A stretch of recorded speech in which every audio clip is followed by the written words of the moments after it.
But the Thai Occult 2 arose because Thai Occult 1 is primarily based around Lanka magic, northern Thai magic, which is where I live now, originally based in Bangkok. But we moved up here to actually finish the Thai Occult 1 off. And then you start thinking, well, that's not the complete story, because what about the other regions of Thailand? Now, originally 10 or 15 years ago, people didn't even know that Thailand had an occult system, and a particularly old one, and it is intact. There is a small handful of magic that has been lost over the last hundreds of years. Excuse the cats meowing in the background, by the way. And once we'd actually done that book and considered it complete, we then realized we were going to have to compare the different magical practices around the country. Now, this could have gone down to the city, could have even gone down to the towns, and the amount of magic available here is really quite breathtaking. So it became necessary to undertake the Thai Occult 2, which took a long time because we were doing it through COVID. And of course, that interfered with everything. Now, there are many sections within this book, and each section looks at one of the regional forms of magic. And we started with Ajarns, who was in a predominant Ajarn featured in the Thai Occult 1. And we wanted to look at Lanka magic from a completely different direction. Now, you have to understand here that the magicians here live wholly within their culture, wholly within their practice. I mean, some of them didn't even know there was magic outside their region, which is wonderful and remarkable. And Ajarns was brave enough, and it showed his intelligence, whereby we actually got him to view his own magic from a completely different direction. And he managed it, which is quite remarkable.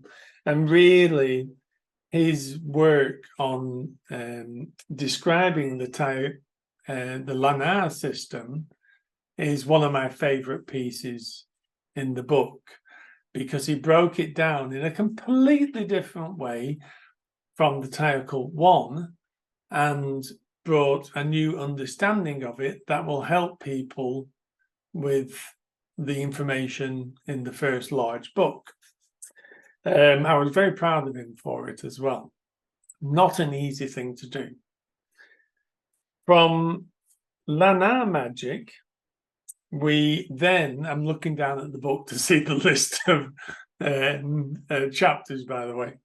From Lanka magic, we then had to understand what had actually influenced Lanka magic and the influences within the northern regions, which primarily came from the Thai people, some of the tribes up here as well, the Karen, the Red Karen, the Black Karen, and various other ones, as well as Burmese practices. Now, all those influences are actually really quite intertwined and rather difficult to unravel.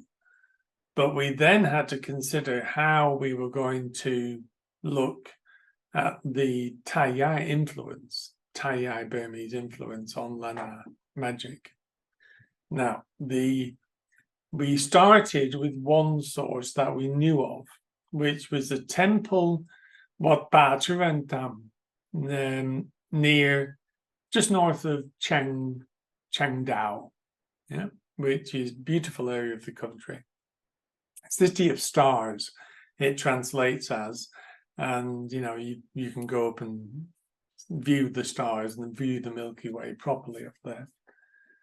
And we found a temple where Ajahn Ding from the first book introduced us to go to the temple and be able to interview the monks, two of the major monks there. Now, interviewing monks is never easy. There are many precepts that they keep, and but these guys live within their own culture as well, and we're very happy to explain their work. Now, at this temple, they are producing traditional Thai magic, and also things like swords to the traditional Lana way, but with a magical addition, which are not covered in this particular book, by the way.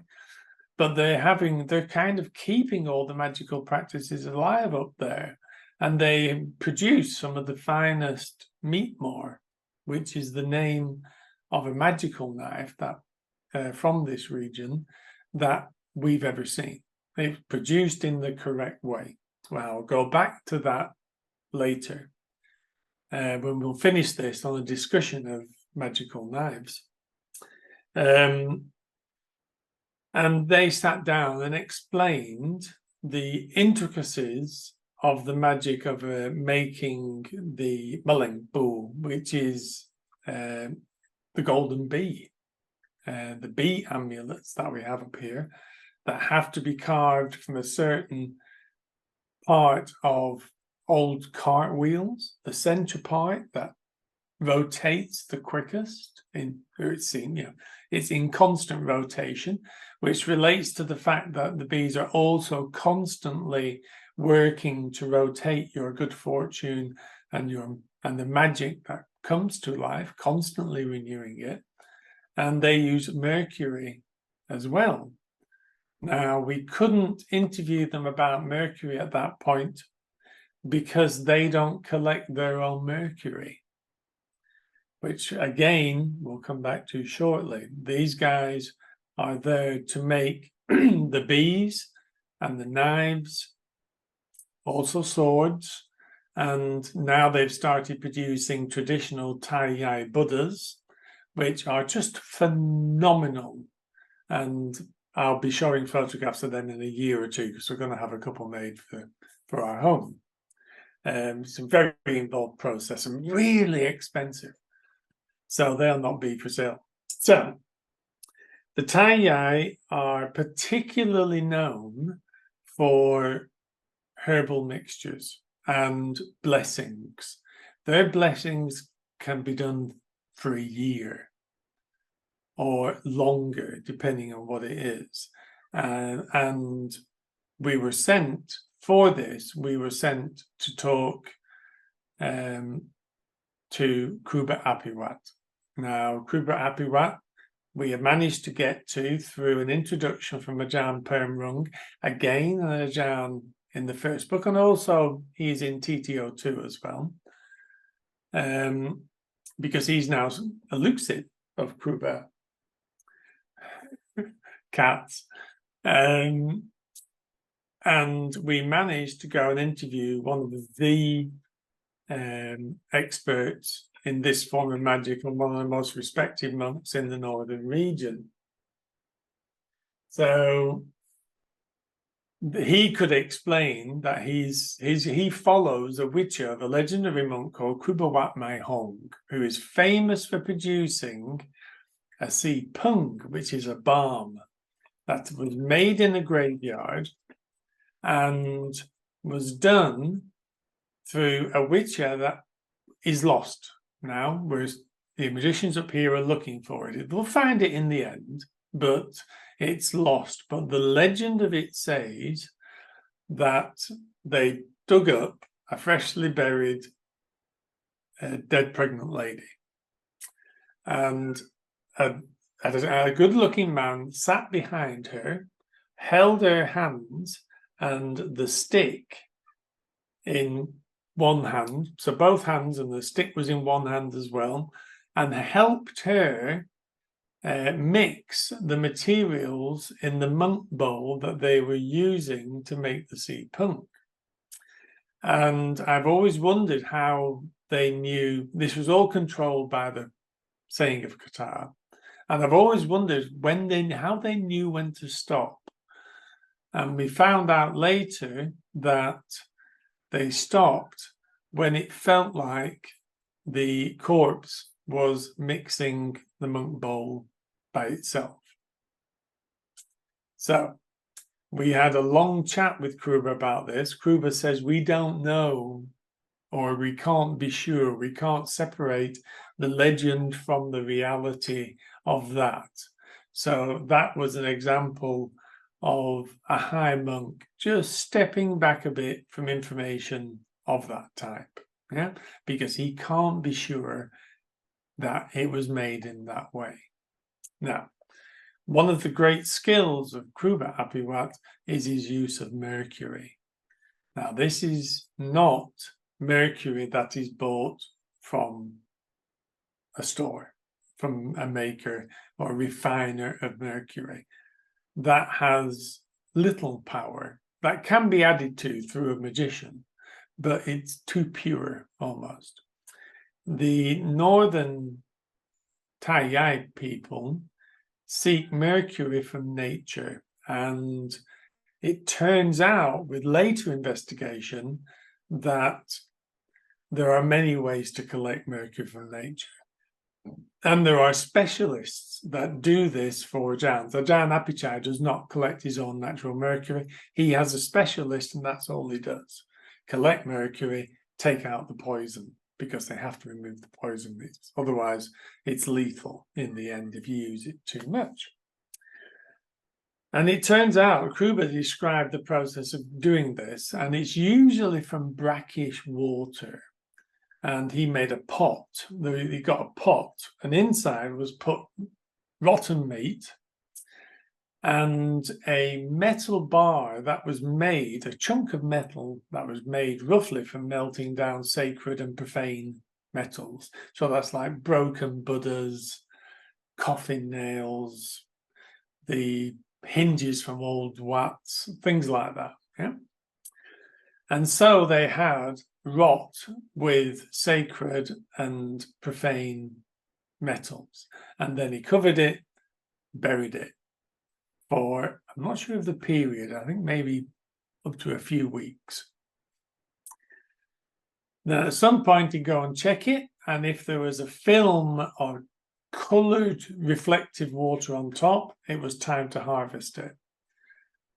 Once harvested, they take out the solid materials and then add herbs to clean the content, to purify the mercury in there, because mercury travels with this magic. They can get it to come through Qatar.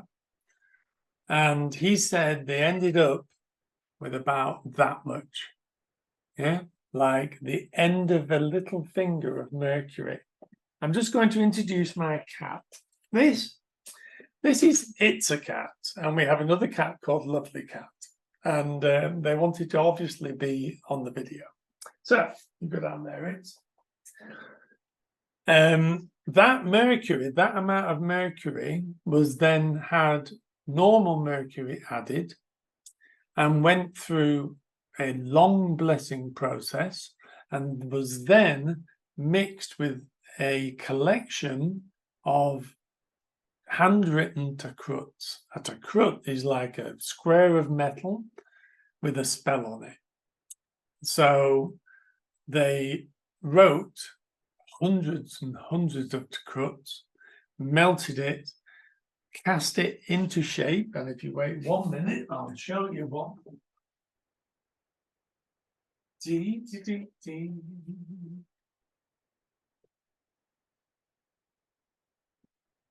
They cast it into shape to fit into a ring, which is called a palot ring. And they are one of the most beautiful things. These are the best palot ring mercury pieces I've ever had from the best maker you could ever hope to meet or work with.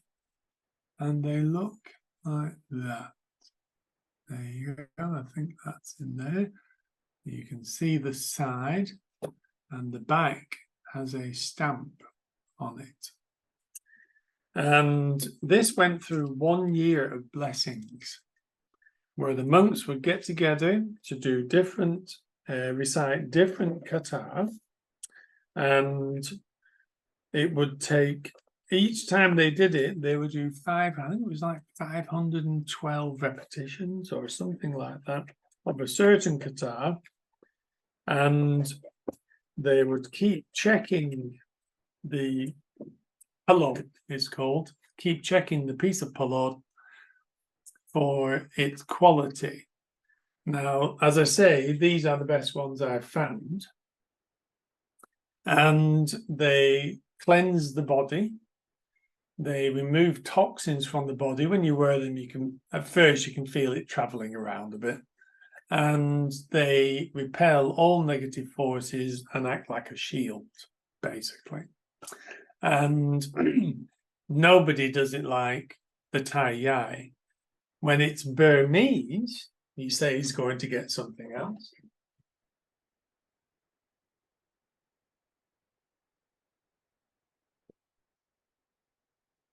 The Burmese rings tend to have the Burmese symbols for earth, air, fire, and water on it, Namapada, in Thai and Lana.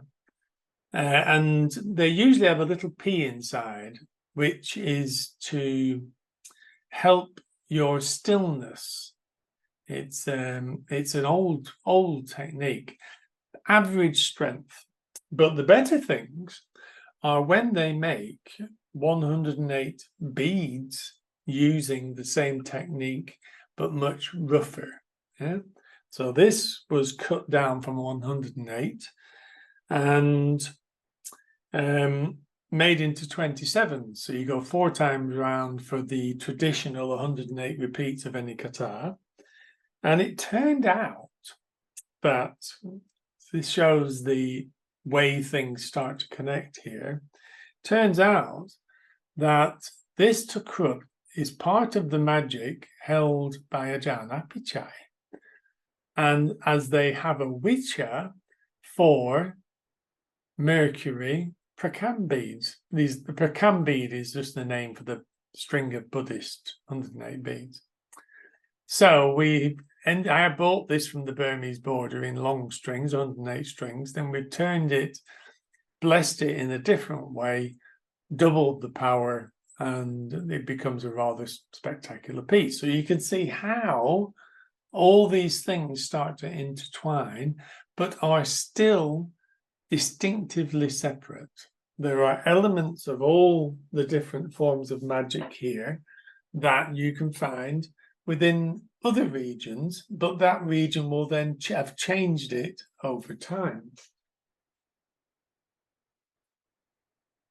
I suppose the most famous region of Thailand really is Bangkok and the central region, which was the first area to receive Buddhism itself, because Buddhism came from the West, and it was the first area to receive kata and Buddhist scripture.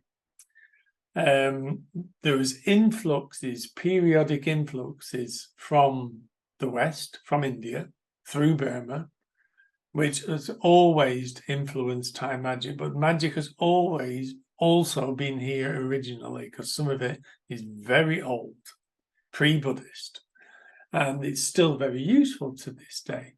So there's been a ebb and flow of various magical forms coming here. Some stick, some don't, some are changed if they're useful. And because there is always a bedrock of highly accomplished magicians here, they know how to assemble it, how to adapt it for their purpose, because every culture uses magic in a different way, as every region does as well, because magic has to respond to the culture it is within. Yeah? So Central Thai magic is primarily famous for ritual, for the Brahmin, more Brahmin rituals that are centered around the royal court, and there always has been since the royal court started. This is where many things like the Korpsian, the Lursi heads that are put on your head for a blessing, all that sort of thing originates in central Thailand, and all war magic has been adapted via central Thailand as well, because that is the seat of government, that is the seat of the armed forces, etc., etc. So really, we regard central Thai magic as being one of the foundations for ritual, as well as having its own methods for prai as well. But the prai stuff is influenced from Isan primarily. So the prai within the central region is kind of uses influences from the northeast. The northeast is influenced by Khmer magic. And there's a piece in the book which is quite rare now to find this form of magic. There is a piece about dark Khmer magic, which is held by the Swai people, the elephant herders around Surin. And really, it's voodoo. You know, it's raw. There is very little Buddhist content to it for protection, because that's what the Buddhist content is generally there for, to kind of water down the extreme nature of it and make sure we don't get harmed by the spirits that are being worked with or the materials that are being worked with. It's actually, in my opinion, a little too raw and uncontrolled. And there is a possibility of kind of having to do spiritual baths because the thing's attacking you if you're not sat in the right position within yourself towards using those bits of magic, those pieces of magic. That piece, if anybody who's interested in how this region uses all the parts of the body of a supernatural body, that is the piece to read. Now, when we say supernatural body, it's generally a person that has died before their time, and under 35 is best. And as it gets younger and younger, the power changes, the power increases. And there is also a difference between the methods of death. There's a different kind of magic or power within it, say from somebody who drowns compared to somebody who died in an accident. There are different elements within those things, and they are incredibly useful, but unfortunately now they're also restricted, which I'm sure some relatives of the dead are quite pleased about. But being an old rogue, I do like the prai. Okay, read that bit. The next bit we did was we went south, because there is an indigenous form of magic down there with the Nora.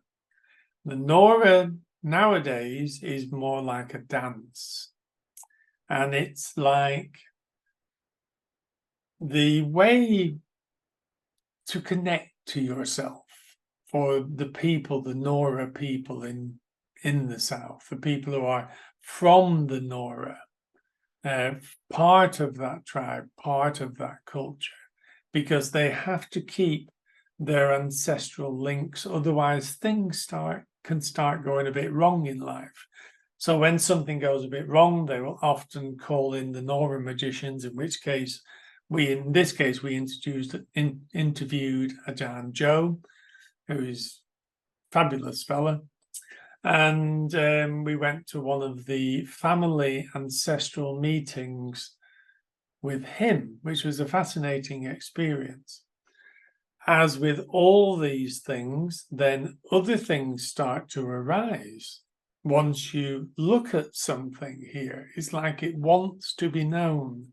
It wants to be remembered. The first book about Lana magic wanted to be written. Yeah? The magic itself wanted to be known outside this area. And it's quite odd that later, after interviewing Ajarn Joe, we had a client who came who had a problem with a curse. Long problem. Couple of decades. And so we went to see Ajarns, again, good old Ajarns, because he is the best at feeling these things. And he also has very wide experience in these matters. And he said she had been cursed by a Nora curse. Now, we didn't know about this. And he said they use the tears of a sea cow for curses, and they get them to tear by stopping them going back into the water and being uncomfortable in the heat. And we never went any further with that because the effect on, because probably due to lack of access, and we've not seen Ajarn Joe since then. We'll go down and see him at some point when we get some time, and see another one of his rituals as well and write about it, put it in a future book, because all these things continually update in this way. And the way Ajarns got rid of that curse was also fascinating, because he used her hair to make a knot around pins, around pieces of wood stuck into rice. And the whole thing was really ancient. It's very old. And that is one of the more famous pieces of magic down there. And the other one we wrote about, yeah? A centre of magic down there is Wat Khao Or, which anybody in the south, if you're there, go and see it. It's a very interesting place. It's known as, if you go on to Google Map, it's known as the Wizard's Mountain in brackets after its name. It's on a limestone. It's around a limestone plug with loads of caves in it. It's where people go and do meditation and, get lost within those caves. It's light and dark. It's Khao Or. And Khao Or is one of the centres of Wicca down there, southern Wicca, for Satyan, for many forms of magic. But we didn't interview about that because it was kind of just a different flavour to what we already knew. The one thing we didn't put in the book, and Bond stopped me, was because there is a rare form of Muslim magic down there that's really heavy, and we didn't do it because we don't want to upset any of our Muslim brothers and sisters, because of course magic is taboo within that system. Yeah. Leave that one. I nearly started talking about it then. So I think after that, we did a piece on Leklai, because that's been a very misunderstood subject for a long time. And I finally felt confident enough from interviewing and understanding the conversations with Leklai masters. We translated a couple of old books, which were just fucking useless. It's just like reading soil, and came up with a new way to look at Leklai and how it works, which I recommend people reading because it can change your life. The old stories of Leklai, just dripping from caves and everything else, well, nobody thinks that's the case. It's just a legend that people play up to. And if you're interested in the elements within yourself and balancing it, read that section. And then we finish the book on how to enter the Thai Occult system itself, which again, you really need to read if you're interested in working with any of the magic that comes from this region. So let's go back to magical knives. The knives from Bata Tam, the Tai temple near to Changdao. Some of those beautiful knives I've ever seen. They're using local craftsmen to make these. The handles also have mercury and herbs in them. And the blade has inserts of metals from different sources, like melted Buddhas, things like that. And they're just fabulous things. They sold out very quickly, and they can't afford to make them now because of the cost of all the materials. This knife is one of mine, which we'll talk about that. I can only show one side because my full name's on the other. This knife is by Ajarn Apichai. It's by through a craftsman that he uses to make magical knives. He's like well in his 60s, and they are just beautiful.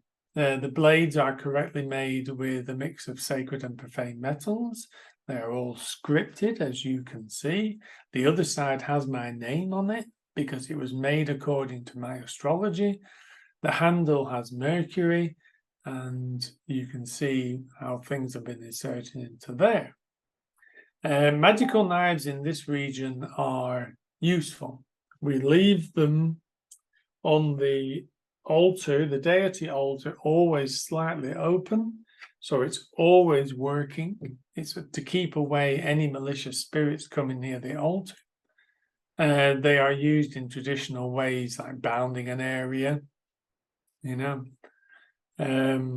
as magical knives should be. You know, if you're in a forest at night, because there is no set Jiao like spirit of the place, land spirit that you can beseech to protect you while in a forest, they would just draw a circle with the point of this knife. You can also bless things with the point if you want to clear the mind.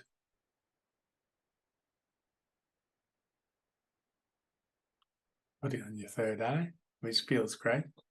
And they're incredibly useful. I think the use of them is only bounded by your own ideas of how to use them.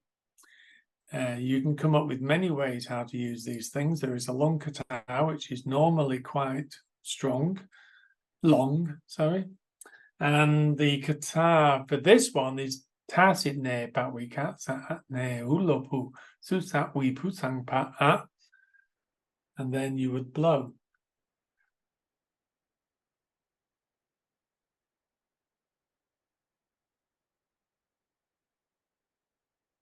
And you would say it 3 times. So you're constantly using the knife and adding your own magic to the knife to make it yours. It's an extension of your body.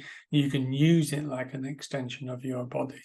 You know, I've bounded the house with this, and cutting things is interesting as well with this, because you can feel if it's not cutting anything useful, you can feel it's a bit pissed off.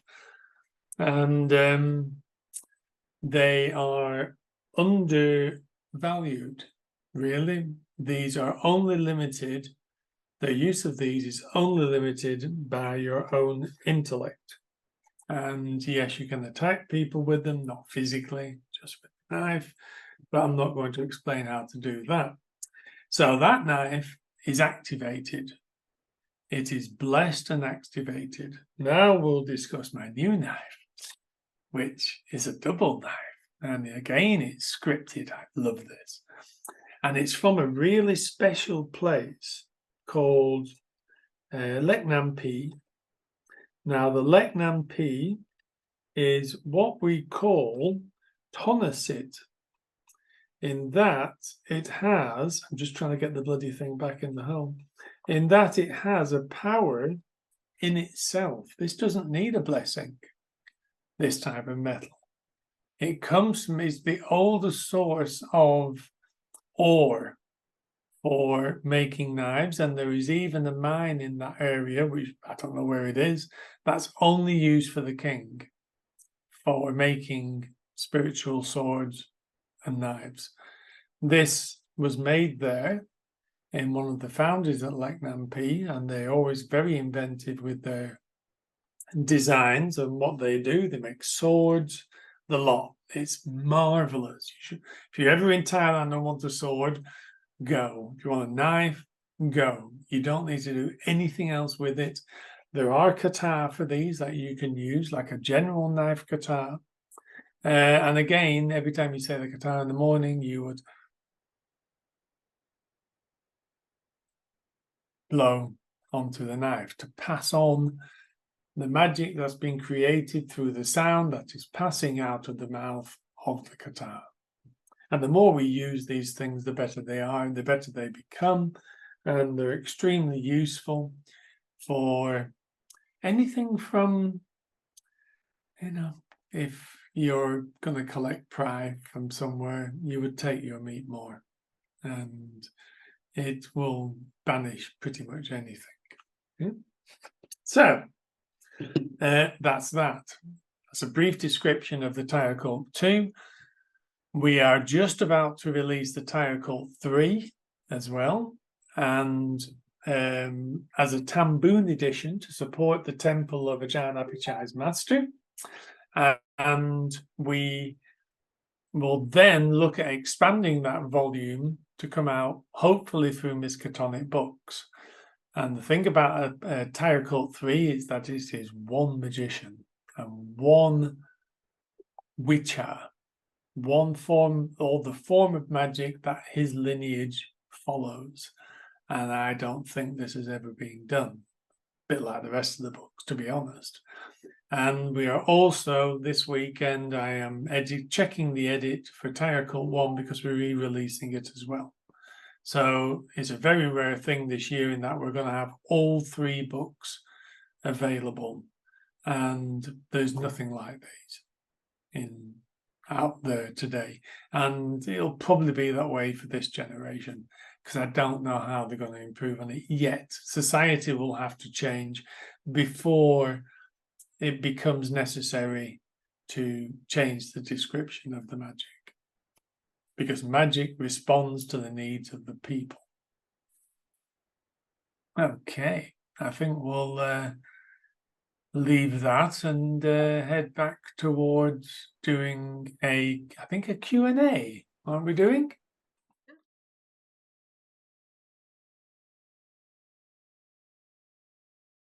One. Miskatonic Book, same people who did the Thai Occult 2.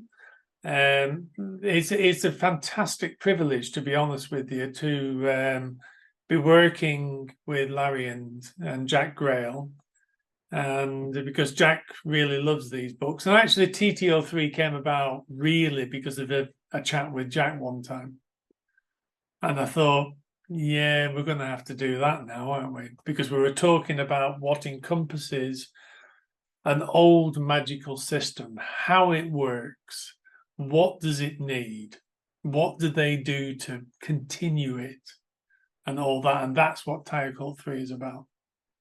It's about a magical system itself. And because there's only really I mean, correct me if I'm wrong here, I'm not an expert on world magic, but I think there's only the ATRs that are truly ancient and unchanged. Would you say that or not?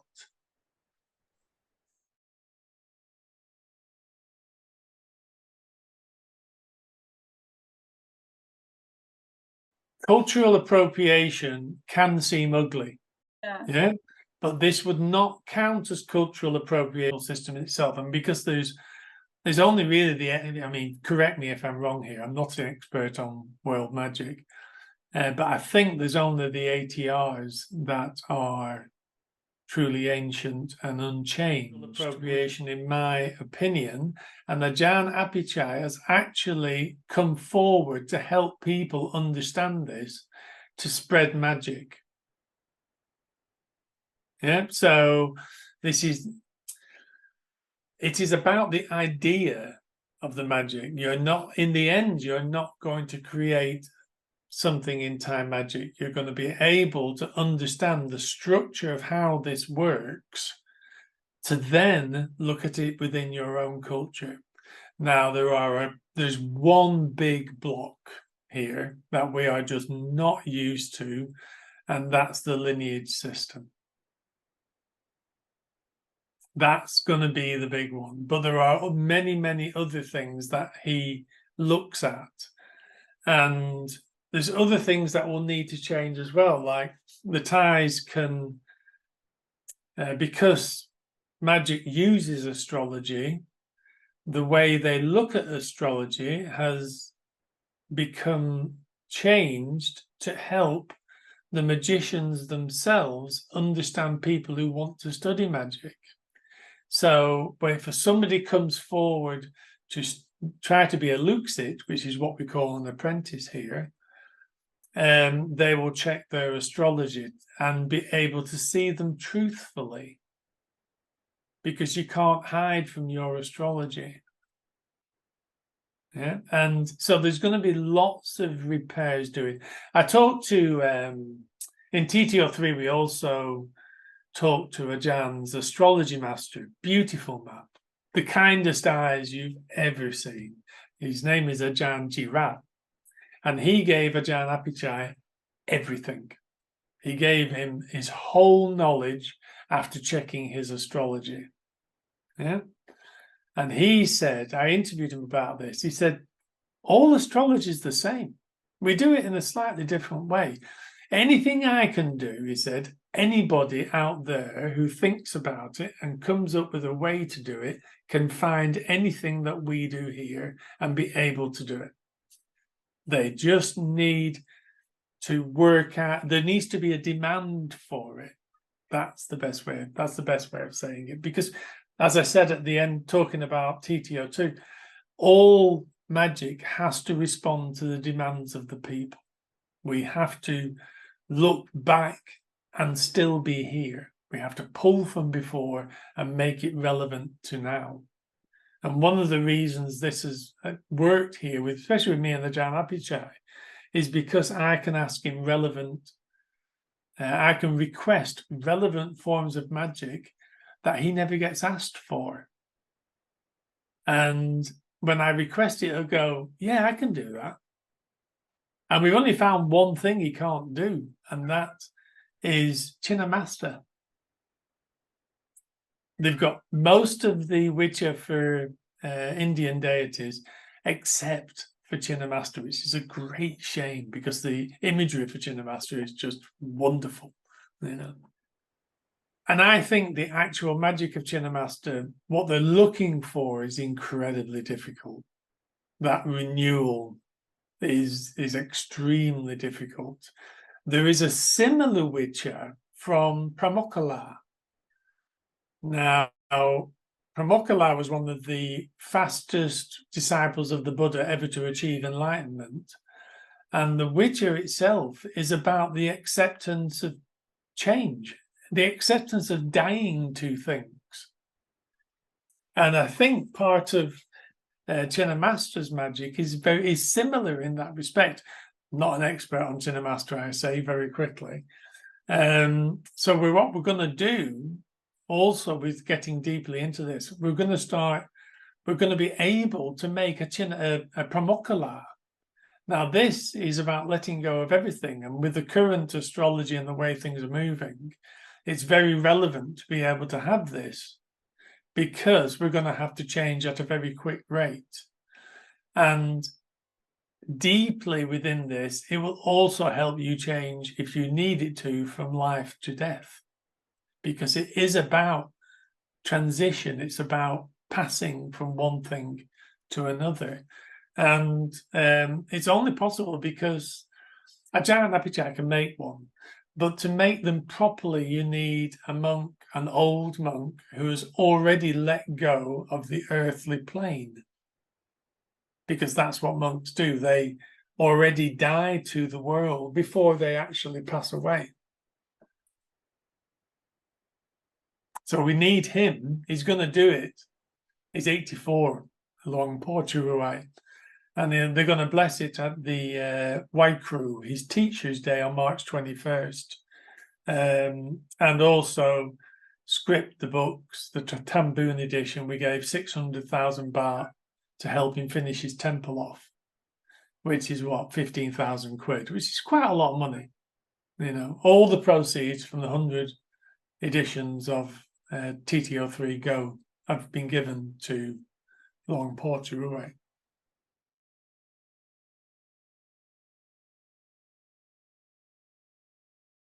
Not if you do it to your uncle. All magic's the same. Magic comes from the magician. It's about training as well, and then using things within. that connect in your own culture. That was the cat again. That connect in your own culture to express a form of magic. And these things can be worked out. I'm just going to have to move that before he destroys that. These things can be worked out. I don't know why you is not used more commonly.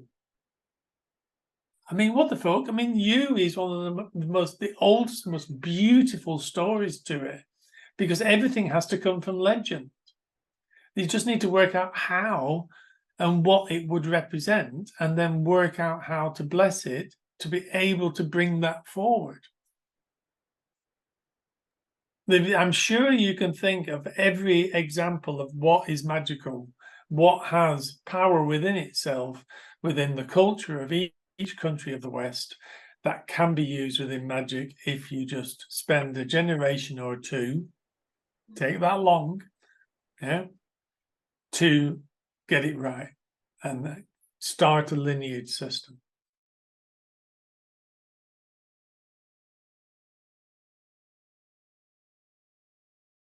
If anybody's at the beginning, there's two ways of entry into this. There's one as a Luxit and one just to use the magic. So they can tell people what suits them just from their astrology, what they can use, what elements need boosting. The minimum really for me is just to balance your elements, because it makes a tremendous difference in life. Tremendous. And we have elemental Leklai searching around my desk. This is earth element Leklai, which is the most common form of Leklai. And if people have too much water, you'll give it earth. You'll give them earth. But it's all related to the actual astrology and what's weak in the chart, in the birth chart. And every time people guess, oh yeah, I'm deficient in this, it's never the case. So looking at it in the wrong direction. And again, they have to work out how to do that. Ajarn does it in about 5 seconds.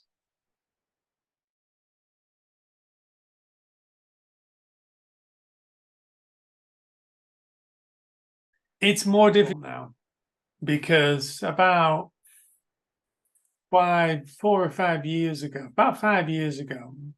just after releasing TTO1, or around about that time, they added restrictions to access body parts, basically. So now the only way to get these things is in quiet areas. And recently, near one Ajarn I know very well, a guy he knew actually, came off his motorbike, bounced and drowned in about 2 foot of water. And a drowning is very special, Pry, because of, even though he was unconscious, because of the struggle not to die. Yeah. And after the funeral, he was given 4 or 5 pieces of bone by the undertaker with the permission of the family, because he will gain merit from helping other people. But that's old belief. Generally now, you might just be able to get a cup or 2 from the traditional cremation. Other sources are now coming from certain areas around Thailand that are at war, basically. If we end up being at war again, me and Ajarn have said, we'll end up with a great store of Pry, you know. Because, as I've always thought, it'd be nice to be useful when I'm dead, but I'm too old to use. The power of Pry is related to the amount of time lost in your natural lifespan. And with already being over 60, it's, I'm not very useful, which is probably good news for you and for me. So it's difficult. It's a difficult subject, that, to be honest with you. And we are now drifting more towards using powder. So people can't necessarily see chunks of bone in there. Saying that,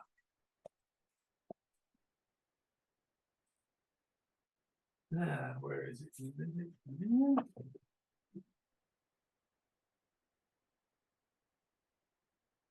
This is how things are coming over the border now.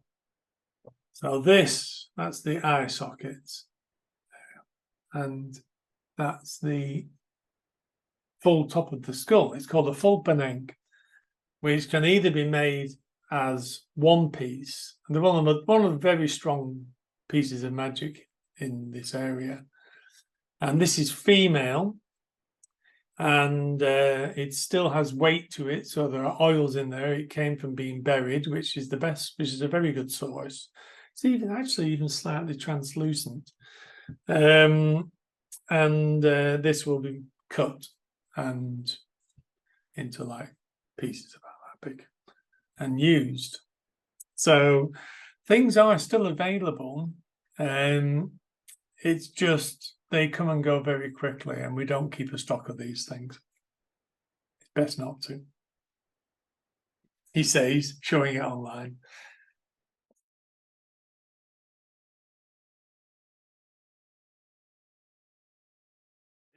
Like, say, let's look at Menak.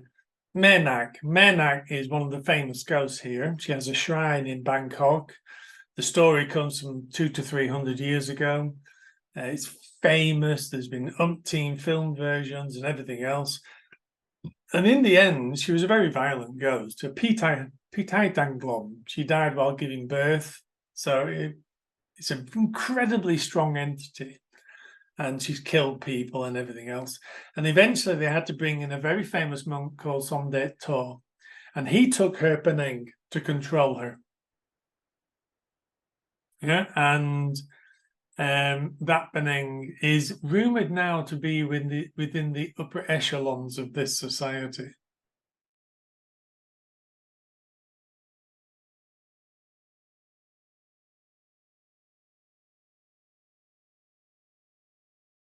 Same way that actually collecting their prime material goes against their consent as well. Very little of that now, to be honest with you. There's a bit of reality come to this, and it all depends also on the person seeking this type of magic.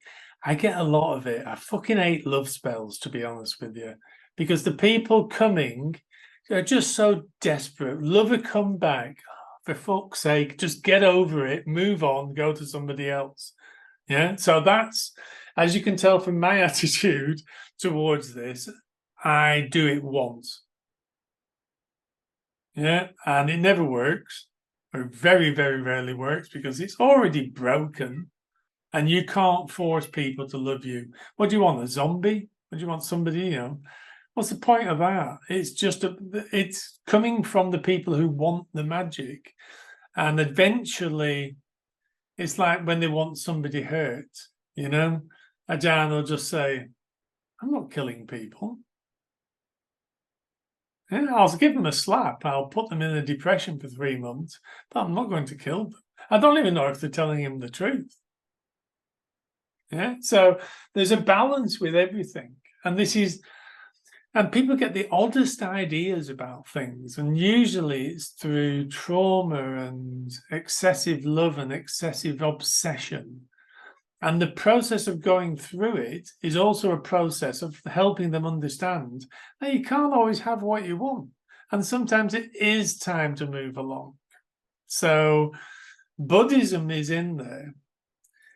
But under that is also a lot of very dark stuff that people will just nip in, express a little of, and then step back. It does have to be said that, yes, they have killed people.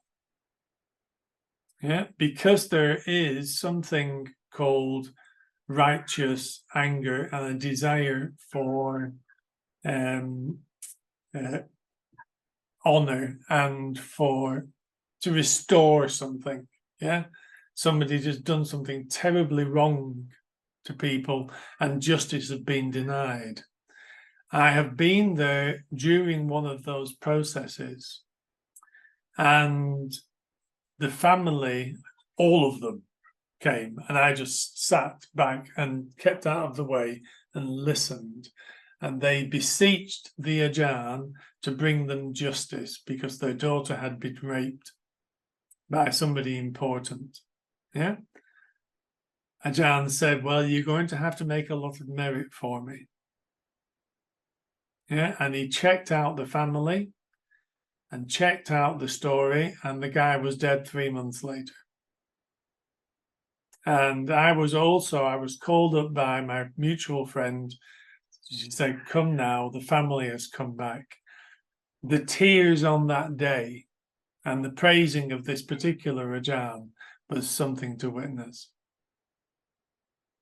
So there has to be reason with everything. There has to be a control with everything. And I only know 2 circumstances where somebody has died. Yeah, so, you know, we're all intelligent people. I mean, these are some of the most intelligent guys you'll ever meet. They often know 3 languages, 4 scripts. Yeah, they have an encyclopedic mind that they cannot even access without a question requesting something. So we're not dealing with some grubby fellow selling, you know, snake oil and bits of poison. This is something beyond that. And it is right to ask those questions, because would you trust somebody who does things like that? You know, as Ajarn says to people who wants the lover to come back, he'll just say, what are you going to do when they do? What are you going to change about yourself when they do come back? Because if you behave like this, they're going to stay 10 minutes and leave. Yeah, so you see where I'm getting on this now. Yeah.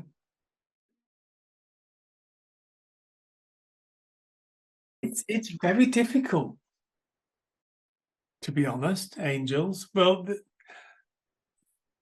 there's Teb in Thai, means a deity.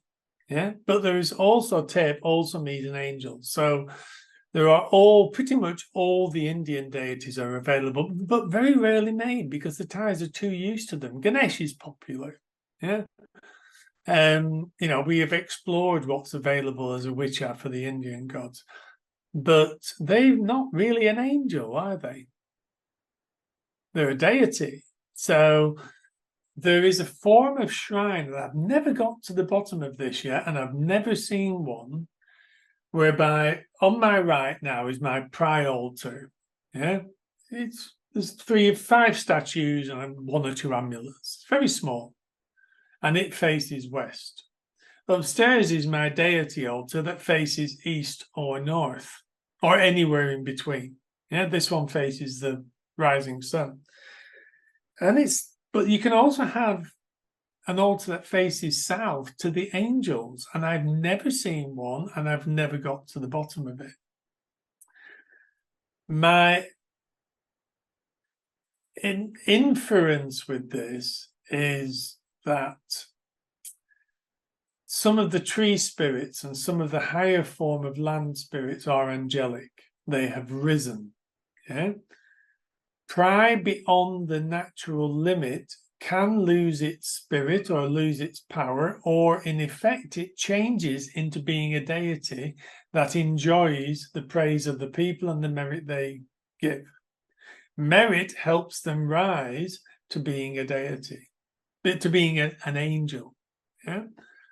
Recently, I've already handed it in, or otherwise I'd show you. I got a very old coin, like a coin shape of pussycat, you're back, of melted to crut. Is about 75, 80, 90 years old, Thai Yai, and the imagery on the front was of like ghostly angels. And the angelics generally bring all the attributes. You can beseech them to help. And this is not like beseeching the Buddha, who's a pretty busy chap, which is why he doesn't get round to helping everybody. but they can use the angelic system to bring the benefits of the higher deities as well. I still need to do work on this. It's very difficult, and I still haven't seen a south-facing altar, so I can't answer it fully. But I think we have deities, we have angels here, and we probably use, when I say we, the people here, probably use them more than I realize. It's not satisfactory though, is it? That answer. Very intriguing, Embark. Thank you. Yeah, exactly. That's the problem with it. It's intriguing, you know. But that's about all I can answer on that one.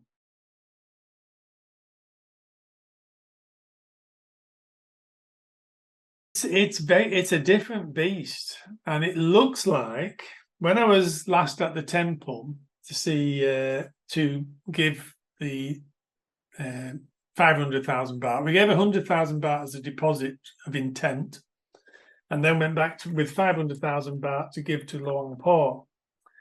And this is Luang Por. It's this is a copy of his Katar book, which when I showed you the beads before, that's in here. Yeah. Now Bon took one look at this and kind of groaned because we're going to have to translate it. And just to give a full example of the complexity of one lineage, and this lineage is incredibly difficult because they have a unique way of working with the elements. And we're going to have to, I think we need to next look at what's in this book and add it to TTO3 as an example of what people learn. Then it might be the book it should be. And Jack and I are going to sit down. Jack wants to ask some questions as well. And we're going to try and get some sort of answer, some sort of direction for it. And Ajarns doing things like looking at astral travel, looking at dreams and the effects of dreams, talking about war magic. You know. See you later. Bye-bye.